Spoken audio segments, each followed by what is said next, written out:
کہ جہاں حلال و حرام کی تفریق ختم ہو چکی تھی، اس کے بعد امیر المومنین نے جو اقتدار قائم کیا، اور اس کے بعد ایسا مثالی اقتدار علی نے قائم کیا کہ جو اگر آپ کا کبھی دل چاہے کہ امیر المومنین کی حکومت کو دیکھیں تو اس خط کو پڑھیے جو مولانا مالک اشتر کے نام لکھا ہے، آپ کو سمجھ میں آئے گا کہ علی کس عظیم بادشاہ کا نام ہے۔ مولانا مالک اشتر کو خط میں لکھا کہ مالک اشتر، ہم تمہیں بصرے کا گورنر بنا کے بھیج رہے ہیں، تو اترانا مت، یہ مت سوچنا کہ تمہیں بڑا عہدہ مل گیا ہے، بلکہ اس کے بعد اب اپنی ذمہ داریوں کی فکر کرنا کہ تمہارے اوپر بہت ذمہ داریاں عائد ہو گئی ہیں۔ اور آگے جو علی کا جملہ ہے، خدا کی قسم آپ کو اگر وہ حاکم اپنے گلے میں باندھیں اور اپنی سماعت میں اسے رکھیں تو آج کائنات سے غربت کا خاتمہ ہو جائے۔ امیر المومنین نے کہا مالک اشتر، رات کے وقت سادہ لباس پہننا اور گلیوں میں نکلا کرنا اور نکلنا اور دیکھنا، اگر کسی گھر سے رات کے اندھیرے میں بچے کے رونے کی آواز آ رہی ہو تو اس گھر سے آگے نہ بڑھنا، اس کا دروازہ کھلوا کے پوچھنا، اس لیے کہ رات سونے کے لیے ہوتی ہے،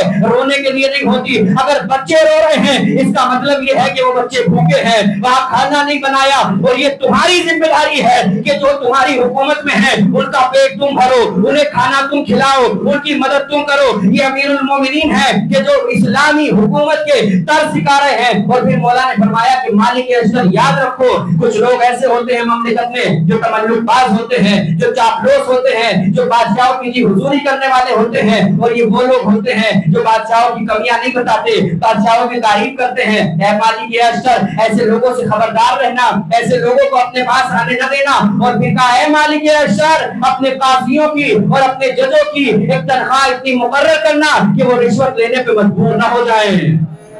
یہ علی ہیں کہ جو طرز حکومت سکھا رہے ہیں زمانے کو۔ اور اس کے بعد ایک تفصیلی خط مولا کائنات کا، اور یہ جو آپ پینشن کا آج رواج دیکھ رہے ہیں نا، یہ معاشرے میں یہ کس نے دیا؟ یہ مغرب کی تہذیب نہیں ہے، یہ انگریزوں کا دیا ہوا قانون نہیں ہے، بلکہ یہ امیر المومنین نے قانون کائنات کو دیا۔ جب علی ایک دن بازار میں نکلے تو دیکھا کہ ایک ضعیف بھیک مانگ رہا ہے، امیر المومنین کے قدم رکے، اور رکنے کے بعد کہا کہ یہ کون ہے؟ کسی نے کہا کہ مولا پہلے یہ انجینئر تھا، یہ مہندس تھا، اور یہ حکومت کی عمارتیں بنایا کرتا تھا، اب اس کے بازوؤں میں طاقت نہیں ہے، اسے نکال دیا گیا، اسے تنخواہ نہیں دی جاتی۔ مولا کے قدم رکے اور کہا کہ آج کے بعد اسے تنخواہ حکومت دے گی، آج کے بعد اسے تنخواہ حکومت دے گی، اس لیے کہ جب تک اس میں طاقت تھی اسے حکومت نے استعمال کیا، اب حکومت کی ذمہ داری ہے کہ اس کی پرورش کرے۔ یہ قانون علی دے رہے ہیں، یہ قانون علی نے دیا کہ اس کی طاقت کو حکومت نے استعمال کیا، اس کے وقت کو حکومت نے استعمال کیا، اب آج کے بعد اس کی پرورش حکومت کرے گی۔ کہاں سے لائے گی دنیا ایسا نظام؟ اب امیر المومنین نے اس کے بعد جو سب سے زیادہ زور دیا وہ میں آپ کو بتا چکا ہوں کہ علی اپنی خلافت کو نکال کے مدینے سے کہاں لے گئے؟ کوفہ میں۔ امیر المومنین نے دارالخلافت کوفے کو بنا لیا، اور اس کے بعد امیر المومنین نے جو سب سے زیادہ زور دیا حکومت میں وہ کھیتی باڑی پہ دیا۔ عرب کے جو دو بڑے دریا تھے دجلہ اور فرات، ان میں سے علی نے حکم دیا کہ چھوٹی چھوٹی نہریں کاٹو، ان سے سیراب کرو، کھیتیاں بناؤ، کاشتکاروں کو زمینیں دو، ان سے میدانوں کو سیراب کرو۔ اور ایک دن مالک اشتر نے دیکھا کہ امیر المومنین ہیں، دریائے فرات کے کنارے ہیں، اور ایک مرتبہ محو ہو گئے ہیں امیر المومنین دیکھتے ہوئے۔ مالک اشتر آواز دے رہے ہیں مولا نے کوئی جواب نہیں دیا، پھر پکارا امیر المومنین، علی نے کوئی جواب نہیں دیا، پھر کہا ابو الحسن، علی نے کوئی جواب نہیں دیا۔ مالک اشتر نے مولا کا چانہ ہلایا، اور ہلانے کے بعد کہا مولا آپ کہاں گم ہو گئے ہیں؟ مولا نے کہا مالک اشتر تم اس پانی کی طاقت کو دیکھ رہے ہو، اس پانی میں کتنی طاقت ہے، خدا کی قسم اگر امت ہمیں مہلت دے علی اسی پانی سے مدینے کو روشن کر دے گا۔ یہ امیر المومنین نے اس وقت کہا، لیکن مسلمانوں نے اتنی مہلت نہیں دی۔ ان 4 سالوں میں علی کو جنگ و جدال میں الجھا دیا۔ لوگ کہتے ہیں علی کو اقتدار نہ دینے کا نقصان کیا ہوا؟ علی کو اقتدار نہ دینے کا نقصان یہ ہے کہ مسلمانوں نے کچھ کیا ہو نہ کیا ہو، انسانیت کو 14 سال پیچھے تو دھکیل ہی دیا ہے۔ اگر یہ اقتدار علی کے ہاتھوں میں ہوتا تو یہ کائنات ترقی کرتی ہوئی نظر آتی۔ اس کے بعد یہ امیر المومنین ہے، اس کے بعد جو معاملات ہوئے وہ آپ کے سامنے ہیں۔ جب امیر المومنین کو خلافت مل گئی اور حکومت مل گئی تو اس کے بعد ایک اور حکومت کا قیام عمل میں آیا۔ امیر المومنین کے جو لوگ تھے، امیر المومنین نے جو سب سے پہلا قانون نافذ کیا، مولا جب اقتدار پہ آئے آپ نے کہا کہ ہم شام کے خلیفہ کو معزول کرتے ہیں۔ وہ جو لوگ مولا کے چاہنے والے تھے، قریب تھے، انہوں نے کہا کہ یا علی ابھی کچھ دن ٹھہر جائیے،